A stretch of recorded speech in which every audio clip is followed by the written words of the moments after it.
से मिले तुम हम, नई प्रीत लगे, नया गीत लगे, नई प्रीत लगे रे, नया गीत लगे रे, नई नई लागे सरगम, जिससे मिले तुम हम।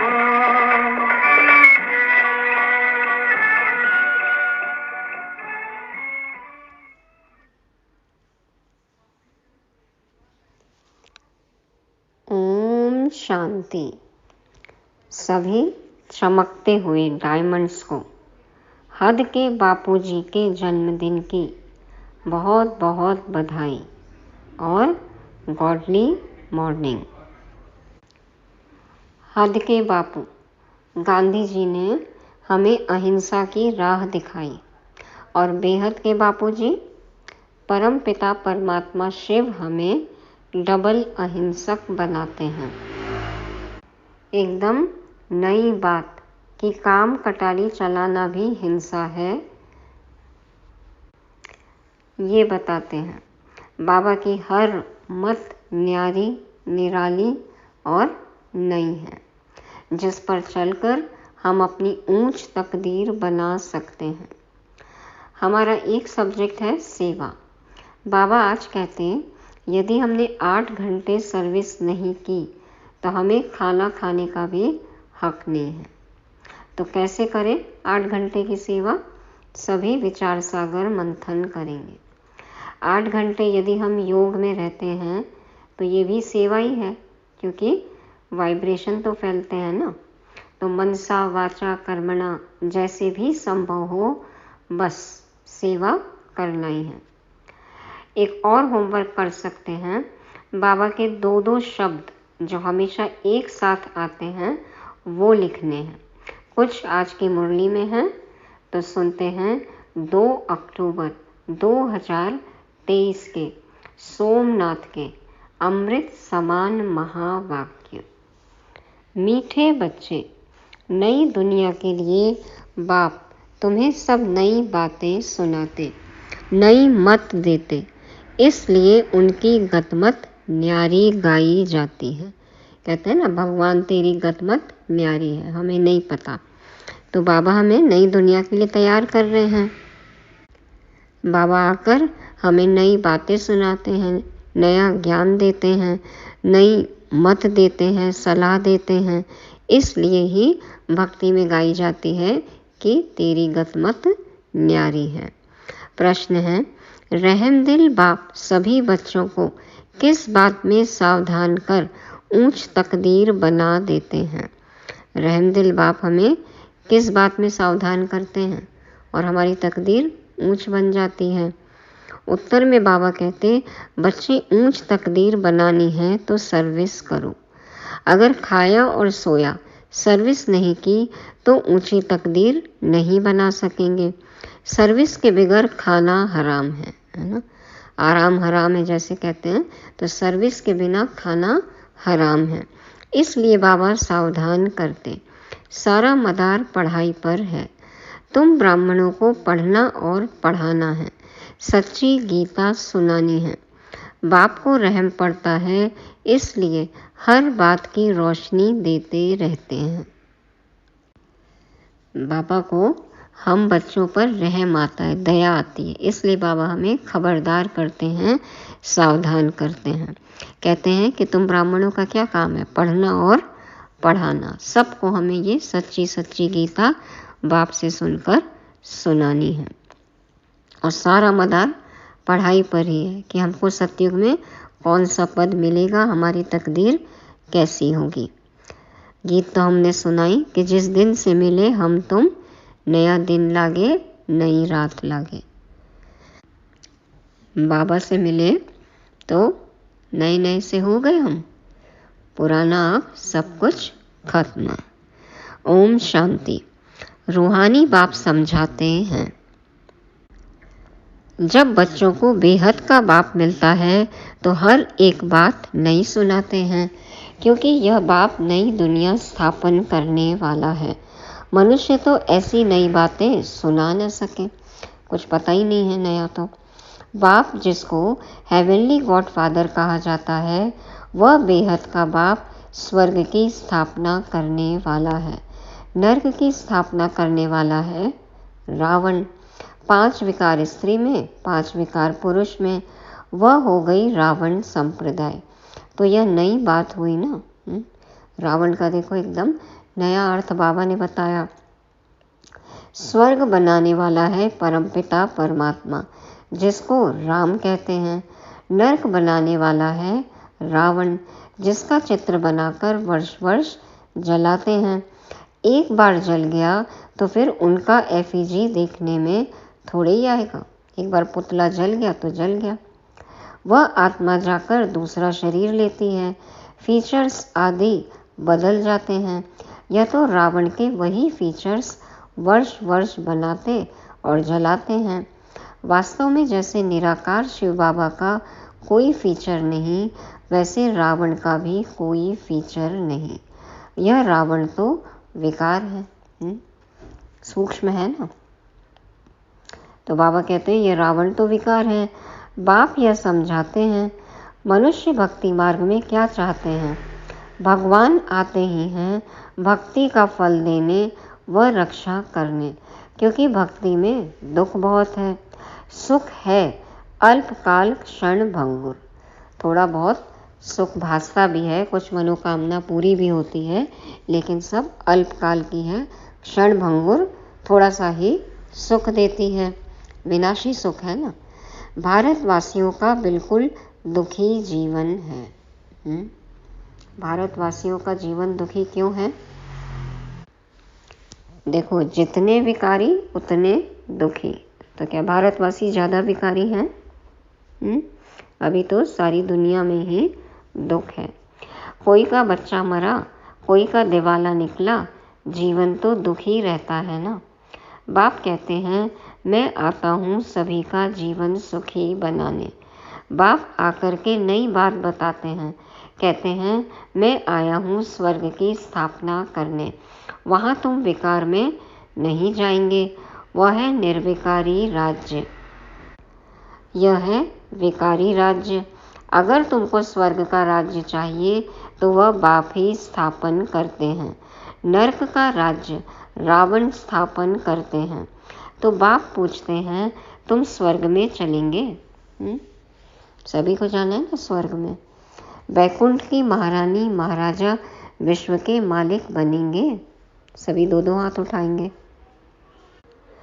यह कोई वेद शास्त्र आदि की बातें नहीं हैं। बाप ऐसे नहीं कहते कि राम राम कहो व दर दर धक्के खाओ, मंदिरों तीर्थों आदि में जाओ व गीता भागवत आदि बैठकर पढ़ो। भक्ति मार्ग में जो हम करते आए तो वैसा करने को तो बाबा कहते ही नहीं हैं। क्या कहते हैं बाबा? वेद शास्त्रों की बातें तो करते ही नहीं है कि पढ़ो। बाप ऐसे नहीं कहते कि राम राम कहो व दर दर धक्के खाओ, मंदिरों तीर्थों आदि में जाओ, गीता भागवत बैठकर पढ़ो। नहीं, सतयुग में तो शास्त्र होते नहीं। तुम भल कितने भी वेद शास्त्र आदि पढ़ो, यज्ञ जप दान पुण्य आदि करो, यह है ही धक्के खाना। इनसे प्राप्ति कुछ भी नहीं। भक्ति मार्ग में कोई एम ऑब्जेक्ट नहीं है। देखो, हम भगवान को खुश करने के लिए ये सब करते हैं, यज्ञ जप दान पुण्य आदि सब, और भगवान कह रहे ये सब करना क्या है? धक्के खाना है। इससे प्राप्ति कुछ भी नहीं है। भक्ति मार्ग में कोई एम ऑब्जेक्ट नहीं है। मैं तुमको स्वर्ग का मालिक बनाने आया हूँ। इस समय सब नरकवासी हैं। अगर कोई को कहो तुम नरकवासी हो तो बिगड़ेंगे। वास्तव में तुम जानते हो नरक कलयुग को और स्वर्ग सतयुग को कहा जाता है। बाप बैकुंठ की बादशाही ले आए हैं। कहते हैं स्वर्ग का मालिक बनना है तो पवित्र जरूर बनना पड़ेगा। मूल बात सारी पवित्रता की है। कई मनुष्य कहते हैं हम पवित्र तो कभी नहीं रह सकते। अरे, तुमको पावन बनाते हैं स्वर्ग में चलने लिए। पहले वापस शांति धाम में जाकर फिर स्वर्ग में आना है। सभी धर्म वालों को कहते हैं देह को छोड़ अशरीरी बनकर जाना है, इसलिए देह के अभिमान को तोड़ो। शरीर में रहने की आदत हो गई ना, 63 जन्मों के संस्कार बन गए। तो बाबा कहते हैं अब देह के अभिमान को तोड़ो। तो अब तो देह को छोड़कर अशरीरी बनकर वापस जाना है। कैसे टूटेगा देह अभिमान? क्या करना है? मैं क्रिश्चियन हूँ, बौद्धि हूँ, यह सब है देह के धर्म। आत्मा तो स्वीट होम में रहती है। अब जिसको जहाँ जैसा शरीर मिला, जिस कुल में जन्म लिया, वो अपना धर्म मानने लग गए हैं। आत्मा का स्वधर्म तो शांत है ना, और आत्मा रहती कहाँ है? स्वीट होम में, परम धाम में। तो अब बाप कहते हैं वापस मुक्ति धाम चलेंगे, वहाँ तुम शांति में रहेंगे। बताओ तुम वापस कैसे चल सकते हो? मुझ बाप को और अपने स्वीट होम को याद करो। देह के सब धर्म छोड़ो। देह के धर्म छोड़ो माना देह के स्वभाव, संस्कार, संबंध, पदार्थ, सब कुछ। यह मामा है, काका है, चाचा है, इन सब देह के संबंध को छोड़ो। बाबा कहते हैं देह के संबंधों को, संबंधियों को छोड़ो, भूल जाओ बुद्धि से। क्या करो फिर? अपने को देही समझो और करो क्या? मुझे याद करो। बस यह है मेहनत, और मैं कुछ नहीं सुनाता हूँ। सारे ज्ञान का सार, और इतने साल मुरलियाँ चलाई बाबा ने, उसका सार क्या है? मुझे याद करो। बस यह है मेहनत, और मैं कुछ नहीं सुनाता हूँ। शास्त्र आदि जो पढ़े हो वह सब छोड़ो। मैं नई दुनिया के लिए तुमको नई मत देता हूँ। कहा जाता है ना, ईश्वर की गत और मत न्यारी है। तो श्रीमत से सदगति मिलती है, तो मत न्यारी, सदगति मिल जाती है। गति कहा जाता है मुक्ति को। बाप नई बात सुनाते हैं ना, मनुष्य भी जब सुनते हैं तो कहते हैं यहाँ तो नई बातें हैं, शास्त्रों की कोई बात नहीं। यूँ तो है गीता की बात, परंतु मनुष्यों ने गीता को भी खंडन कर दिया है। क्यों हुई गीता खंडन? क्योंकि बाप की जगह बच्चे का नाम डाल दिया, शिव बाबा की जगह श्री कृष्ण का नाम डाल दिया। तो मैंने तो गीता पुस्तक कुछ भी नहीं उठाई है, वह तो बाद में बनती है। बाबा कोई मुरली पढ़ के सुनाते हैं कोई किताब से? कोई शास्त्र से? नहीं। तो बाबा कहते हैं कि मैंने तो गीता पुस्तक भी नहीं उठाई, वो तो बाद में बनती है। मैं तो तुमको ज्ञान सुनाता हूँ। ऐसे कभी कोई नहीं कहेंगे कि तुम मेरे सिकीलधे बच्चे हो। कब के बिछड़े और देखो कब कहाँ आके मिले, तुम मेरे सिकीलधे हो, ऐसा कहा किसी ने? यह निराकार परमात्मा ही कहते हैं। निराकार आत्माओं से बात करते हैं, आत्मा सुनती है। यह शरीर है ऑर्गन्स। यह बात कभी कोई समझते नहीं। आत्मा अलग, शरीर अलग, और ये ऑर्गन्स हैं, देखो ये बात कोई नहीं समझते। वह मनुष्य को सुनाते हैं, यह परमात्मा बैठ आत्माओं को सुनाते हैं। हम आत्माएं सुनती हैं इन कानों द्वारा। यहाँ पे परमात्मा स्वयं पढ़ाते हैं, ये भी बात किसी को नहीं समझ में आती। तो सुनता कौन है? हम आत्माएं। कैसे सुनते हैं? कानों द्वारा। तुम जानते हो परम पिता परमात्मा बैठ समझाते हैं। मनुष्य तो यह वंडर खाते हैं, भगवान कैसे समझाएगा? मानते ही नहीं है ना कि ब्रह्मा के तन में भगवान आ सकते हैं। वह तो समझते हैं श्री कृष्ण भगवान उवाच। अरे श्री कृष्ण तो देहधारी है, मैं तो देहधारी नहीं, मैं विदेही हूँ, और विदेही आत्माओं को सुनाता हूँ। विदेही माना देह से परे। तो यह नई बातें सुनने से मनुष्य चकित हो जाते हैं। जो कल्प पहले बच्चे सुनकर गए हैं, उन्हों को तो बहुत अच्छा लगता है। पढ़ते हैं, मम्मा बाबा कहते हैं, नई नई बातें, पढ़ाई अच्छी लगती है ना। देखो माँ बाप मिल जाते हैं, मम्मा बाबा कहते हैं, पढ़ाई पर ध्यान देते हैं। इसमें अंधश्रद्धा की तो कोई बात हो न सके। खुद की समझ से आगे बढ़ते हैं ना, सही गलत सब समझ में आने लगता है, तो निर्णय कर सकते हैं। तो अंधश्रद्धा की तो बात नहीं है। लौकिक रीति भी बच्चे माँ बाप को माँ बाप कहते हैं। अभी तुम उन लौकिक माँ बाप की याद छोड़ पारलौकिक माता पिता को याद करो। यह पारलौकिक माँ बाप तुम्हें अमृत की लेन देन सिखलाने वाले हैं। कहते हैं, हे बच्चे, अब विष की लेन देन छोड़ो। तो अमृत क्या है और विष क्या है? माना ज्ञान अमृत, ज्ञान रत्नों की लेन देन करनी है। और विष क्या है? विकार है और मनमत परमत श्रीमत के विरुद्ध जो कुछ भी है सब विष है। तो मैं तुमको जो शिक्षा देता हूँ वह एक दो को दो, तो तुम स्वर्ग के मालिक बन जाएंगे। और कुछ शेयर नहीं करना एक दूसरे से। हाँ, सिर्फ मुरली की बातें, बाबा की बातें, ज्ञान की बातें। और बाबा जो हमें शिक्षा देते हैं, यदि हम एक दूसरे को देंगे, लेंगे, तो स्वर्ग के मालिक बन जाएंगे। थोड़ा सुनेंगे तो भी स्वर्ग में आ जाएंगे।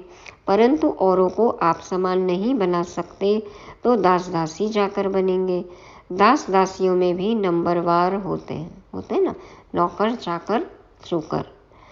तो बच्चों को संभालने वाले दास दासियां जरूर अच्छे मर्तबे वाले होंगे। यहाँ रहते हुए फिर अगर पढ़ते नहीं तो दास दासी बन पड़ते हैं। प्रजा में भी नंबरवार होते हैं।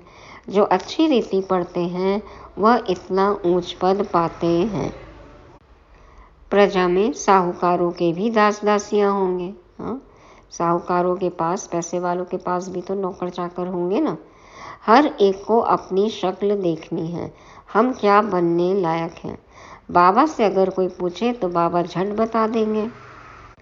बाप तो सब कुछ जानते हैं और सिद्ध कर बतलाते हैं कि इस कारण यह तुम बनेंगे।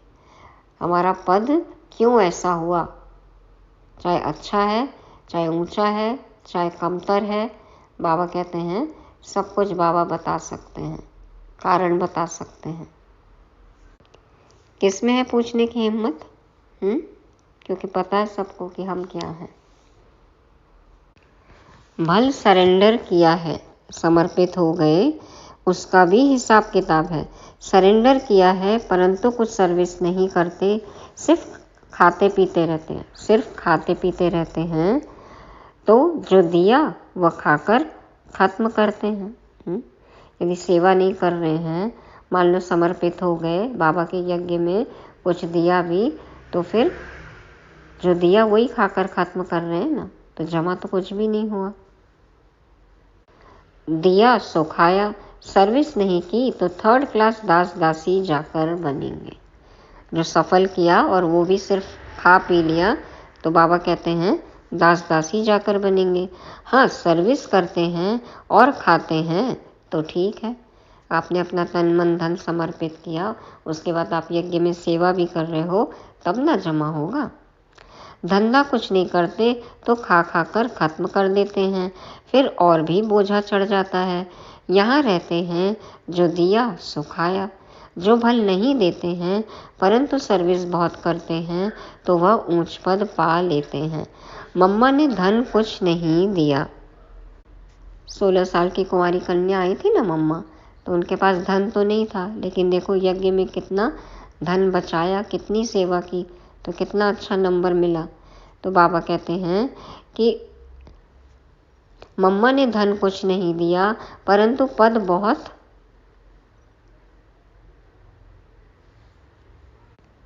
ऊंच पाती है, क्योंकि बाबा की रूहानी सर्विस करती है।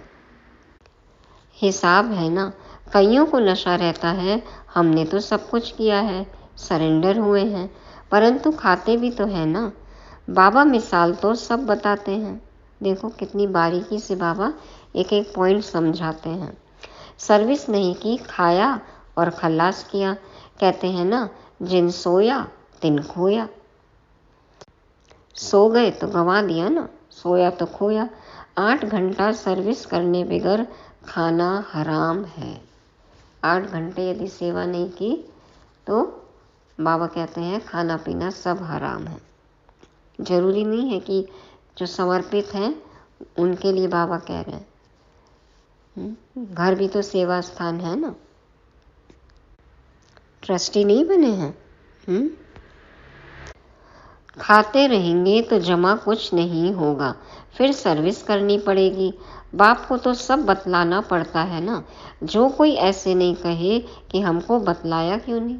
इसलिए देखो बाबा विस्तार से एक एक बातें समझाते हैं कि सबको सब चीज़ क्लियर हो। बाबा ने सब कुछ दिया और फिर सर्विस भी करते रहते हैं, तो ऊंच पद भी है। ब्रह्मा बाबा देखो अपना सब कुछ सफल कर लिया और पूरा जीवन ही सेवा में। इसीलिए तो नंबर 1 बने ना, ऊंच पद। सरेंडर हुए और बैठ खाया, सर्विस नहीं की तो क्या बनेगा। श्रीमत पर चलते नहीं। बाबा खास समझा रहे हैं, ऐसे नहीं कि पिछाड़ी को कहे कि हमारा पद ऐसा क्यों हुआ। बाद में बाबा कोई कंप्लेन नहीं सुनेंगे। तो बाप समझाते हैं सर्विस न करना, मुफ्त में खाना, उसका नतीजा कल्प कल्पांतर का यह हो जाएगा। इसलिए बाबा सावधान करते हैं। समझना चाहिए कल्प कल्पांतर के लिए हमारा पद भ्रष्ट हो जाएगा। बाबा को रहम पड़ता है, इसलिए हर बात की रोशनी देते हैं, मतलब हर बात समझाते हैं। सर्विस नहीं करेंगे तो ऊंच पद नहीं पा सकेंगे। जो गृहस्थ व्यवहार में रहते सर्विस करते हैं उनका पद बहुत ऊंच है। सारा मदार पढ़ाई और पढ़ाने पर है। तुम ब्राह्मण हो, तुमको सच्ची गीता सुनानी है। वह तो कच्छ में कुरम उठाते हैं, सिर्फ बगल में पोटली दबा लेंगे, शास्त्र दबा लेंगे बगल में और घूमते फिरते रहते हैं। बाबा कहते हैं सच्ची सच्ची गीता सुनाओ। कच्छ में कुरम, ऐसे साइड में, हाथ के साइड में ऐसे बगल में किताबें उठा के घूमते हैं ना, शास्त्र वगैरह पंडित जी लोग। तुम्हारे कच्छ में कुछ नहीं। हमारे हाथ में, हमारे बगल में, झोले में क्या है? कोई किताब पुस्तक तो नहीं है ना। तुम हो सच्चे ब्राह्मण, तुमको सच सुनाना है, सच्ची प्राप्ति करानी है। और सबने घाटा ही दिलाया है, इसलिए लिखा जाता है वह सब झूठ है। बाबा सच सुनाकर सचखंड का मालिक बनाते हैं। यह तो समझने की बात है। विश्व का मालिक बनना कम बात है क्या? सेंसिबल बच्चे जो होंगे वह तो प्लान बनाते रहेंगे। हम सोने की ईंटों का ऐसे ऐसे मकान बनाएंगे, यह करेंगे। अपने महल का डिज़ाइन तैयार कर लिया? कैसे इंटीरियर करेंगे, क्या करेंगे, क्या लगाएंगे, कहाँ क्या रखेंगे, सब सोच लो। बाबा कहते हैं साहूकार का बच्चा जैसे बड़ा होता जाएगा तो उनके ख्यालात चलेंगे। हम ऐसे करेंगे, यह बनाएंगे। तुम भी भविष्य में प्रिंस बनते हो तो शौक होगा ना, हम ऐसे ऐसे महल बनाएंगे जो और कोई का नहीं होगा। हमारा महल सबसे अलग। यह ख्यालात उनके चलेंगे जो अच्छी रीति पढ़कर पढ़ाते हैं। बादशाही तो होगी ना, तो बुद्धि में यह ख्यालात चलनी चाहिए हम कितने नंबर से पास होंगे। बड़ा भारी स्कूल है, इसमें लाखों करोड़ों पढ़ेंगे, ढेर आएंगे। देखो बाबा की यूनिवर्सिटी में कितने बच्चे आ रहे हैं, बढ़ते ही जा रहे हैं ना। तो यह सब बातें बाप ही बैठ समझाते हैं। भगवान एक है, उनको ही माता पिता कहते हैं। वह आकर एडॉप्ट करते हैं। कितनी गुह्य बातें हैं। यह नया स्कूल है, नया पढ़ाने वाला है, कितना अच्छी रीति समझाते हैं। झोली उनकी भरेगी जो लायक होंगे, बाप को याद करेंगे। झोली किनकी भरेगी? जो लायक होंगे। चेक करो झोली में छेद तो नहीं है। बाबा से सुन रहे हैं और ज्ञान जो है वो निकलता जा रहा है। झोली में कुछ है ही नहीं, बुद्धि में कुछ है ही नहीं। तो बुद्धि कहीं और होगा तो ज्ञान रत्नों से बुद्धि रूपी झोली भरेगी।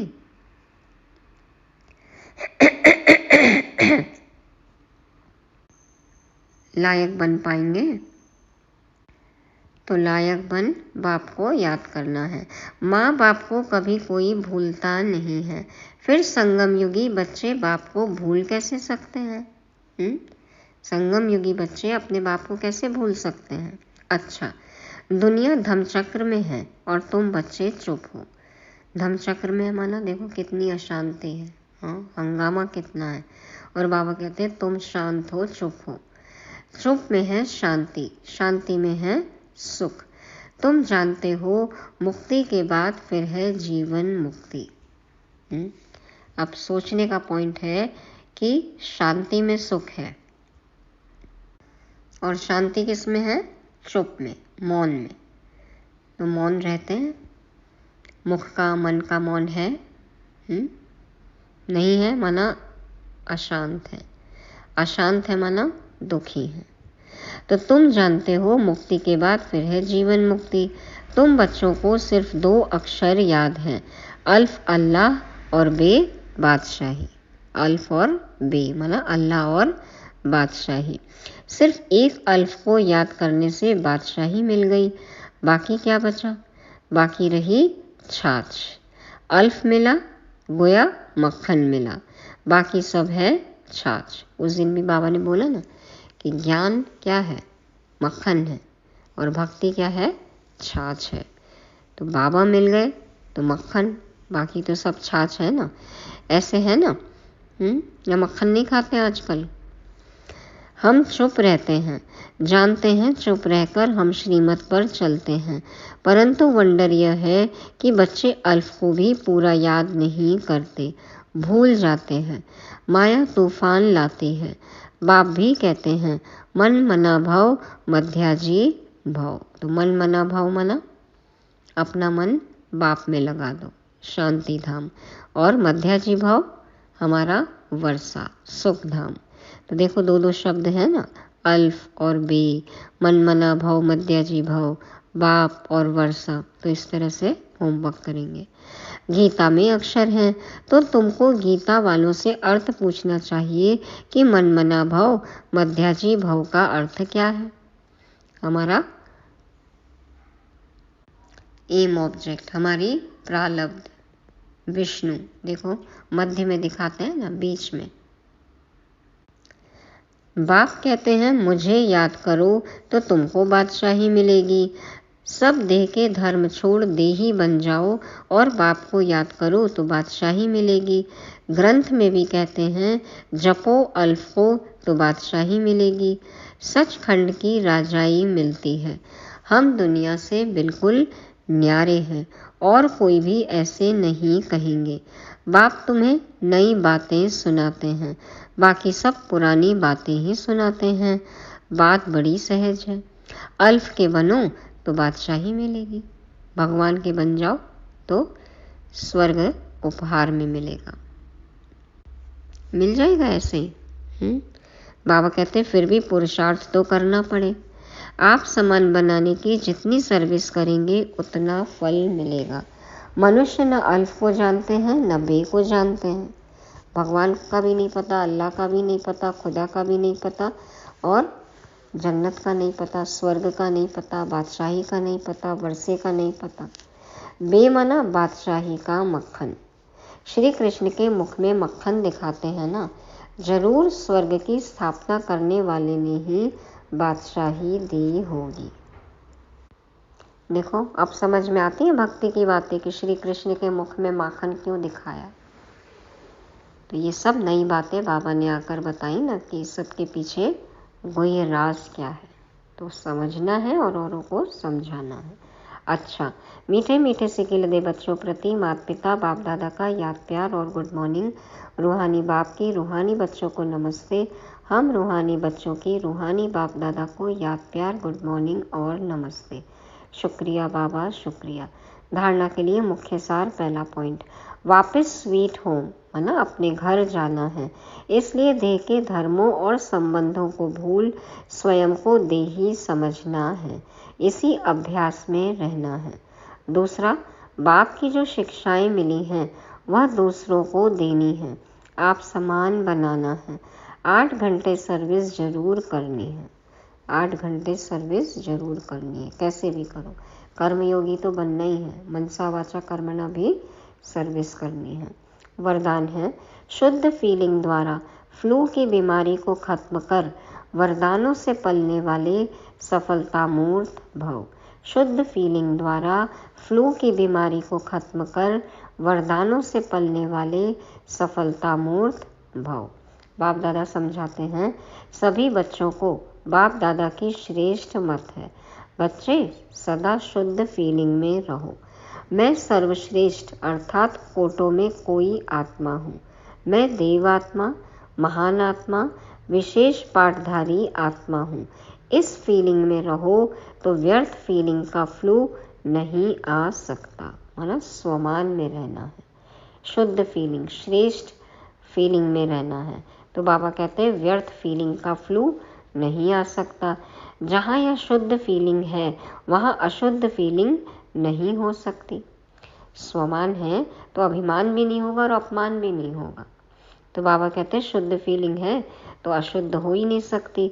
इससे फ्लू की बीमारी से अर्थात मेहनत से बच जाएंगे और सदा स्वयं को ऐसा अनुभव करेंगे कि हम वरदानों से पल रहे हैं, सेवा में सफलता पा रहे हैं। तो फ्लू की बीमारी क्या है? बाबा ने कहा मेहनत करते हैं तो, हाँ, मोहब्बत नहीं है तो मेहनत करते हैं, और मेहनत करना माना कि फ्लू की बीमारी है। और सदा स्वयं को ऐसे अनुभव करेंगे कि वरदानों से पल रहे हैं। जब हम मेहनत से बचेंगे तो वरदानों का अनुभव होगा, क्योंकि वरदान जिनको मिलता है उनको मेहनत नहीं करनी पड़ती, ऑटोमेटिक हर चीज़ अपने आप होती जाती है। तो बाबा की मदद, रहम, कृपा, आशीर्वाद, वरदान का अनुभव कर सकते हैं। और बाबा की मदद है तो बाबा कहते हैं सेवा में सफलता पा रहे हैं, ऐसा अनुभव होगा। एक बार फिर से पढ़ते हैं। सभी बच्चों को बाप दादा की श्रेष्ठ मत है, बच्चे सदा शुद्ध फीलिंग में रहो। मैं सर्वश्रेष्ठ अर्थात कोटों में कोई आत्मा हूँ। मैं देवात्मा, महान आत्मा, विशेष पाठधारी आत्मा हूँ। इस फीलिंग में रहो तो व्यर्थ फीलिंग का फ्लू नहीं आ सकता। जहाँ यह शुद्ध फीलिंग है वहाँ अशुद्ध फीलिंग नहीं हो सकती। इससे फ्लू की बीमारी से अर्थात मेहनत से बच जाएंगे और सदा स्वयं को ऐसा अनुभव करेंगे कि हम वरदानों से पल रहे हैं, सेवा में सफलता पा रहे हैं। तो जो सदा स्वमान में रहेंगे वो अभिमान और अपमान से बचेंगे, उनको मेहनत नहीं करनी होगी और अपने आप को वरदानों की पालना में पलता हुआ अनुभव करेंगे और हर सेवा में, हर कार्य में सफलता मिलेगी। स्लोगन है, संगम युगी मर्यादा पुरुषोत्तम बनना, यही ब्राह्मण जीवन का श्रेष्ठ लक्ष्य है। संगम युगी मर्यादा पुरुषोत्तम बनना, यही ब्राह्मण जीवन का श्रेष्ठ लक्ष्य है। हमें सभी मर्यादाओं का पालन करना है। इस संगम युग में, पुरुषोत्तम संगम युग है, आत्मा को हम उत्तम बना सकते हैं, यही हमारा लक्ष्य है। तो मुरली रिवाइज करने के लिए पॉइंट्स हैं। पहला, नई बातें, नई मत, है ना, बाबा हमें नई दुनिया में ले जा रहे हैं तो नई नई बातें सुनाते हैं। दूसरा, 8 घंटे की सर्विस करनी है, नहीं तो खाना हराम है। तीसरा है 2 शब्द, अल्फ और बी, मनमना भव, मध्याजी भव, इस तरह से शब्द निकालने हैं। चौथा है फ्लू की बीमारी, मेहनत से बचना है, फ्लू की बीमारी से बचना है। क्या करना होगा उसके लिए? सदा शुद्ध फीलिंग में रहना है। और 5वां है मर्यादा पुरुषोत्तम। तो आत्मा उत्तम बने, इसके लिए सभी मर्यादाओं, नियमों का पालन करना है। ओम शांति।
जाने मिल जाना, अनजाना तेरा मुखड़ा लागे, जुग का पहचाना।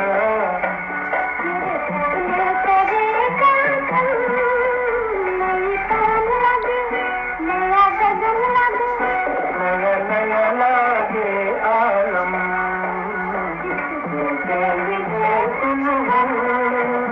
नया दिन लगे, नई रात लगे, नया दिन लगे, नई रात लगे।